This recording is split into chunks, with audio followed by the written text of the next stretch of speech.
Welcome to Crotoni Entertainment. I'm Chris. I'm Bree. And I'm Julian. And I edited something for once. Look, we have a kind of logo. It's sort of. Sort of. We're working on it. So it's been a tumultuous couple of weeks. We actually just got back from vacation, then broke our mic, then we bought a new mic, but back from vacation. Ah, just what everybody needs. A magical island holiday. Not quite an island holiday. We actually went into the mountains, but we are going to be painting He-Man from CoolMiniOrNot's Clash from Eternia, or Clash for Eternia, Clash with Eternia. Eternia Clash. Eternia divorce attorneys. I mean, Eternia. It's Clash for Eternia, just saying. Okay, fine. Oh, fine. So we're going to start with He-Man. He-Man's going to be kind of three base colors. Oh, Malcolm's here too. Malcolm, say hi. Malcolm says no. He's not for it. Oh, arms are crossed. He looks grumpy. Oh, anyway, we're painting He-Man. We're starting with the Vallejo. I think this is the pale flesh. I think that's what you use. The Vallejo pale flesh is where we're starting with He-Man, because He-Man is basically three main colors. You could argue he's four, but three main colors. Julian, do you know what three main colors He-Man is? He is... No. I don't know. No? Okay, well, you've seen He-Man. Julian's a big fan of He-Man. He enjoyed the Netflix animated version. He enjoyed Masters of the Universe Revelation, which... we're getting ready to lose all of our subscribers. We liked it. We liked it. We thought it was really good. We both are absolutely that generation that grew up with He-Man. Yeah, I think there's a lot of over nostalgia love for He-Man, because let's be honest, He-Man in the 80s was awful. It's really bad, guys. But Kevin Smith's reimagining was actually pretty good. I really like the new Netflix show. I think it's great for kids. And showed a lot of love for the parts of He-Man that did pull us all in. The heroics, the over-the-top characters. It was absolutely over the top. Yeah. But He-Man has four primary colors. He's skin, he's fur boots and underwear, he's hair, because his hair is a wicked contrast in the 80s cartoon on He-Man, and he's the sword and the chest plate. I am a big fan of the Filmation look as far as nostalgia, so we're going to kind of stay true to that Filmation look of that over-exaggerated everything. So, Julian, this is going to be what He-Man looked like when I was a kid. Oh, Malcolm's getting Easter pretzels, guys. Eat them.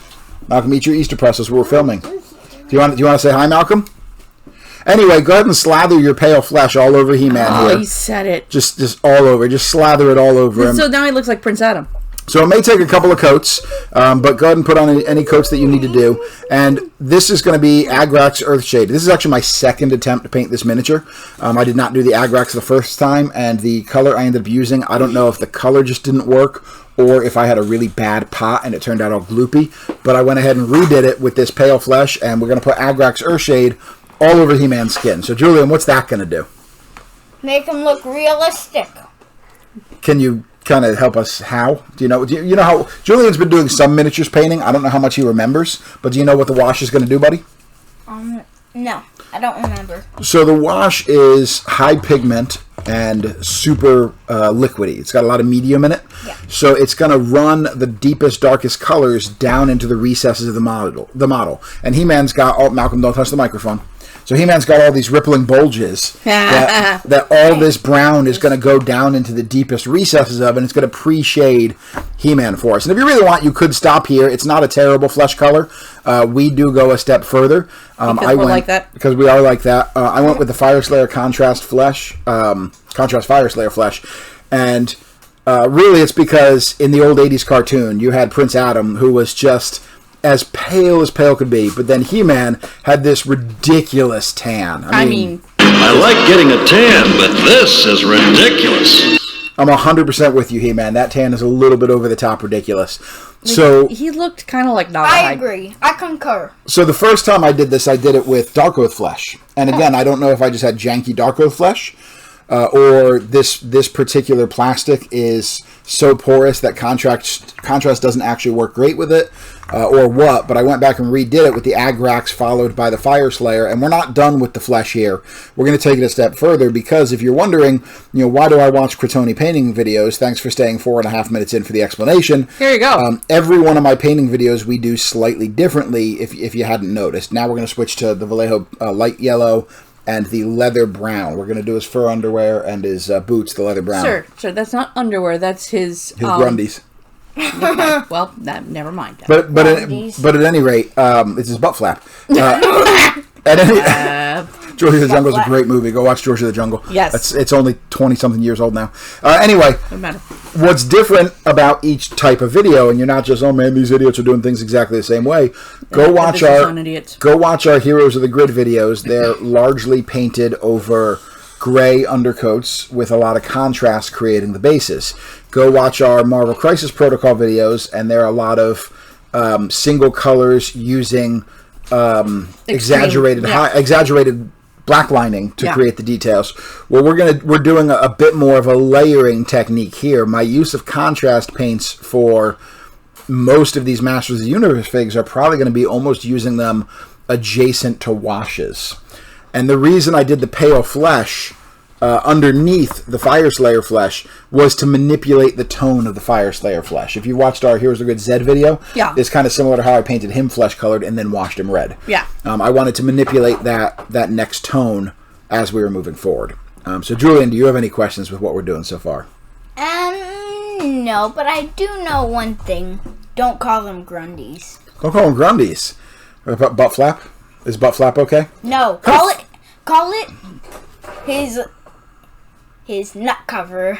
Oh no! And there went. Oh no! Anyway, we're gonna paint his hair. We're gonna paint his hair yellow here. It's not gonna look right. It never looks right early on. We're doing base coats, but He-Man always had that just really distracting, just bright yellow hair that you just want to just absolutely run your hands through for no reason. Just mussed my hair. Yes, that's exactly what you want to do, because you're like, this guy is like overly tan. Why does he have this crazy blonde hair? You just want to go like, because he was a surfer bro. We're calling him a surfer bro. I like the idea of bro He-Man. Broman. So he's got like, what do you think the fur in his Grundies is made out of? Oh, it's absolutely like. I think it's Beastman. No, that's why Beastman turned evil. Because maybe. So anyway, that's exactly the color it was in the cartoons, right, Julian? Yeah, not at all. But we're going to use our Gore Grunter fur and our Nazdrag yellow. These are contrast paints. We're going to use these, like I said a minute ago. We're going to use them like washes. We're going to use the Gore Grunter fur right over this leather brown, to take the yellow out of the brown and put more of a rich, almost mahogany red into it. And you can see already, Julian, that's turning more into what He-Man's Grundies are supposed to look like. Kind of that weird orangey fur. And it was kind of a weird orangey fur. It was shag carpet. It was actually just shag carpet. It was Beastman, made out of Beastman. Mommy. So yeah, this is kind of... Hey, Malcolm's back. Hey, Malcolm, welcome back. He's playing with a Transformer and looking for attention. Matt, let me just say something. Okay, go ahead. Gore Grunter probably sounds like a name somebody came up with while they were drunk. I mean, it's entirely possible. Gore Grunter was named by a bunch of British guys. And they were probably drunk at the making of the name. And just to stereotype as much as humanly possible, British guys are always drunk. I mean, probably because... We just lost our British demographic of 4 people. Probably might have more British Brits than that. So everybody who watches this channel... what am I doing? I don't even know what I'm doing. Oh, I was cleaning my paintbrush. Oh, clean your paintbrush.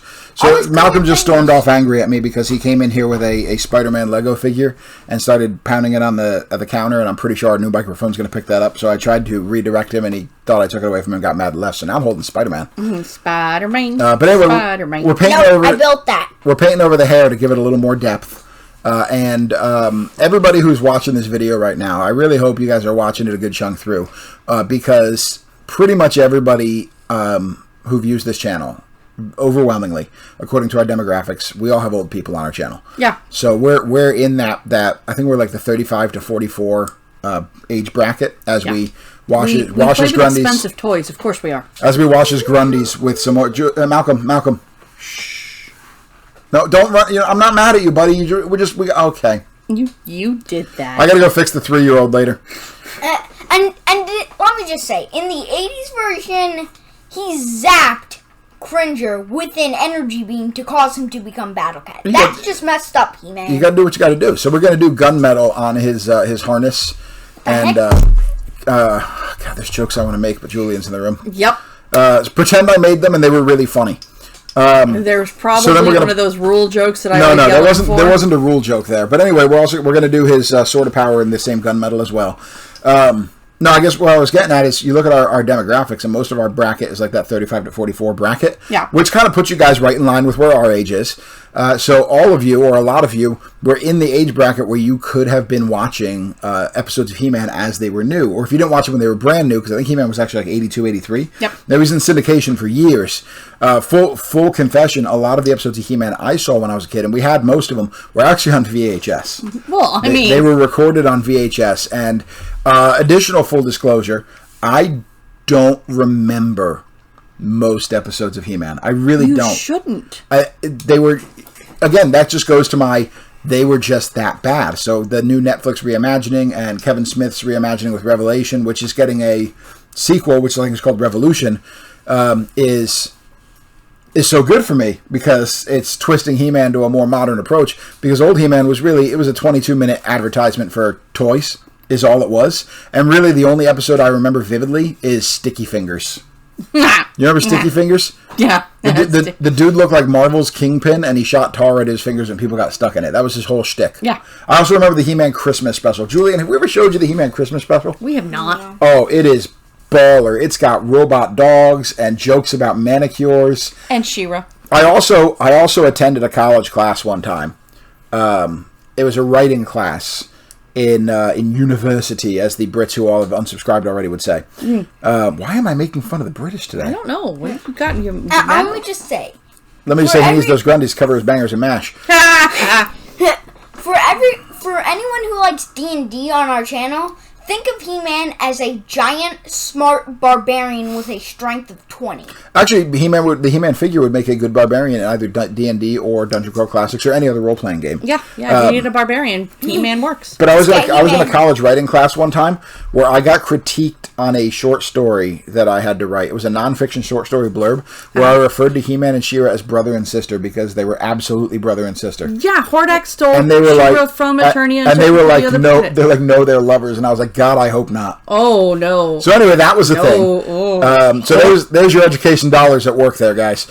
Anyway, we're washing the metal with our black ink. You can use whatever black ink you want to use. I'm using the Army Painter Dark Tone for a couple of reasons. One, I like the dropper bottle. Two, it's not the best black wash I've ever worked with. It's actually got a lot of blue in it. If you don't mix it enough, you're going to get some blue, so mix it like crazy.